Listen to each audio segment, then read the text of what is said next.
नमस्कार दोस्तों। आज हम एक बहुत ही महत्वपूर्ण विषय पर बात करने जा रहे हैं। हाल फिलहाल में काफ़ी न्यूज़ में ये देखा गया है, काफ़ी न्यूज़ पत्रिकाओं ने ये प्रकाशित भी किया है कि जो हमारे सेनाध्यक्ष हैं, उन्होंने पंजाब के सिख, स्पेशली जट सिख से रिक्वेस्ट की है कि वो सेना में भर्ती हो।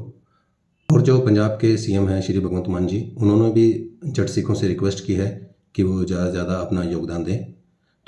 तो आज हम इसी एक महत्वपूर्ण विषय के बारे में बात करेंगे। क्या वाकई में इंडियन आर्मी में जट सिखों की कमी हो रही है, और यदि हो रही है तो इसके पीछे क्या कारण है और सरकार को इसके लिए क्या कदम उठाने चाहिए। तो आगे आने वाले वीडियो में हम इन सब चीज़ों के बारे में चर्चा करेंगे। सबसे पहले तो ये समझना बहुत ज़रूरी है कि भारतीय सेना ऐतिहासिक रूप से कुछ क्लास आधारित रेजिमेंट पर आधारित रही है, जैसे Jat regiment, Sikh regiment, Dogra regiment और भी ऐसी बहुत सी रेजिमेंट हैं। आज़ादी के बाद ऐसी कोई लड़ाई नहीं है जिसमें सिख रेजिमेंट ने पार्टिसिपेट ना किया हो, और इस रेजिमेंट के पास लगभग 2000 गैलेंट्री अवार्ड हैं, और इनकी हाल फिलहाल में 20 इन्फेंट्री यूनिट हैं और 3 टीए यूनिट हैं, और आर्म्ड फोर्स और बाकी जो फाइटिंग आर्म्स हैं उसमें भी इनकी भागीदारी खूब है। चलो आगे हम अब इनके कारणों पर विश्लेषण करते हैं कि ये संख्या क्यों कम होती जा रही है। इसका सबसे पहला कारण है स्मॉल फैमिली। आजकल हर एक का परिवार सीमित हो गया है, हर एक परिवार में 1 या 2 बच्चे ही हैं। पहले के टाइम में क्या होता था कि एक परिवार में 4 से 5 बच्चे हुआ करते थे, जिसमें से उनका 1 या 2 बच्चे सेना की ओर चले जाते थे, उनका रुझान सेना की तरफ होता था। पर अब छोटी फैमिली के कारण ये चीज़ अब संभव नहीं हो पा रही है। तो दूसरा महत्वपूर्ण कारण है विदेश जाने की इच्छा। पंजाब का ऐसा कोई गाँव या फिर ऐसा कोई घर नहीं बचा है जिसका 1 या 2 सदस्य विदेश में सेटल ना हो। तो जैसे कि मैंने आपको पहले बताया कि आजकल छोटा परिवार हो गया, सबके घर में 1 या 2 बच्चे ही हैं। तो सबकी इच्छा यही रहती है कि ये सेना में ना जाकर अपना जो भविष्य है वो विदेश में जाकर संवारे। तीसरा और महत्वपूर्ण कारण भी सेना में 22 में आएगी अग्निपथ स्कीम। जी हाँ, अग्निपथ स्कीम आने के कारण भी युवाओं का सेना की तरफ रुझान बहुत कम हुआ है। इस स्कीम के तहत 4 साल की अल्पकालिक सेवा मॉडल और कई युवाओं के परिवार को भविष्य की स्थिरता को लेकर शंकाएं हैं, जैसे पेंशन का ना होना और केवल 25% जवानों को ही स्थायी होना।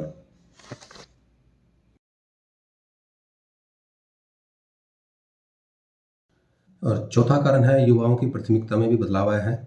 आजकल ऐसा कोई गांव या ऐसा कोई शहर नहीं बचा है जहाँ पे अच्छी एजुकेशन नहीं है। तो हर एक व्यक्ति एक अच्छी एजुकेशन पाता है और हर एक व्यक्ति एक वाइट कॉलर जॉब करना चाहता है, जिस कारण भी उनका सेना की तरफ रुझान कम होता जा रहा है। अगला कारण है टफ कंपटीशन और मेरिट सिस्टम। अब की जो भर्तियाँ हो रही है इसमें ऑल इंडिया लेवल पे सीनियरिटी बनती है, और जो भी बच्चा भर्ती देखने आ रहा है वो प्रॉपर तैयारी करके आता है।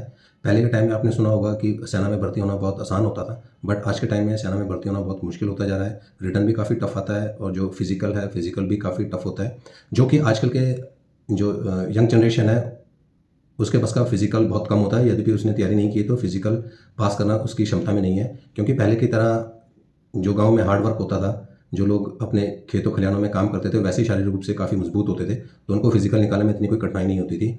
उसके विपक्ष आज जो बच्चे हैं, आज के बच्चों को सब फैसिलिटी मिली हुई है। आज के बच्चों के पास पैदा होते ही वो सब फैसिलिटीज़ हैं जो पुराने टाइम में नहीं होती थी, जिस कारण बच्चों का फिजिकल कम होता जा रहा है और उन्हें सेना की जो जॉब है या फिर जो भर्ती है वो बहुत मुश्किल लगने लगी है। बच्चों ने अपनी प्रायोरिटी चेंज कर ली है। पहले के टाइम में हर कोई बच्चा सेना में जाना चाहता था, लेकिन आजकल अच्छी एजुकेशन और अच्छी फैसिलिटी होने के कारण चाहे वो किसी भी स्टेट का बच्चा हो, चाहे वो हरियाणा का हो, चाहे वो पंजाब का हो, चाहे वो यूपी का हो, वो सब के सब या तो विदेश जाना चाहते हैं, या तो फिर कोई प्राइवेट जॉब करना चाहते हैं, या तो फिर कोई अपना बिजनेस करना चाहते हैं। तो इस हिसाब से लोगों ने भी अपनी प्रायोरिटी चेंज कर ली है। लोग अब सेना को प्राथमिकता नहीं देते हैं। क्यों अब अंत में आते हैं हमें इसे सरकार को इसके लिए क्या करना चाहिए। सरकार को प्री रिक्रूटमेंट ट्रेनिंग सेंटर्स बनाने चाहिए, जिससे कि स्टेट लेवल या डिस्ट्रिक्ट लेवल पर सेना के कुछ अफसरों को भेजकर जवानों को सेना में भर्ती होने के लिए मोटिवेट किया जाए और उन्हें प्री सिलेक्शन ट्रेनिंग दी जाए। जो अग्निपथ स्कीम है उसके समक्ष उनका जो कैरियर की सुरक्षा और जो 25% के बाद जो व्यक्ति बचते हैं उनकी आगे नौकरी का आवाज़ स्पष्ट करना चाहिए, और नियमित तौर से भर्तियां हमें रखनी चाहिए, स्टार्ट करनी चाहिए कैलेंडर ईयर के तहत। ऐसा ना हो कि काफ़ी गैप पड़ जाए। जो रिक्रूटमेंट है किसी एक समुदाय का नहीं बल्कि पूरे राष्ट्र की है, लेकिन ऐतिहासिक योगदान देने वाले समुदायों की भागीदारी बनी रहे, यह भी महत्वपूर्ण है।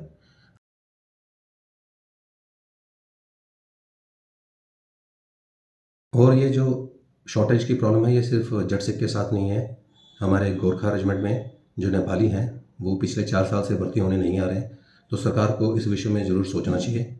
तो आपकी इस बारे में क्या राय है? क्या ये जो अग्निपथ स्कीम लॉन्च हुई है, जो भर्ती प्रक्रिया में बदलाव आया है, ये सब उसका असर है या युवाओं की सोच में ही कोई बदलाव आ गया है? तो ऐसे ही महत्वपूर्ण जानकारी और वीडियोज़ के लिए मेरे यूट्यूब चैनल के साथ बने रहें। उम्मीद है आपको ये वीडियो पसंद आया होगा। नमस्कार, जय हिंद।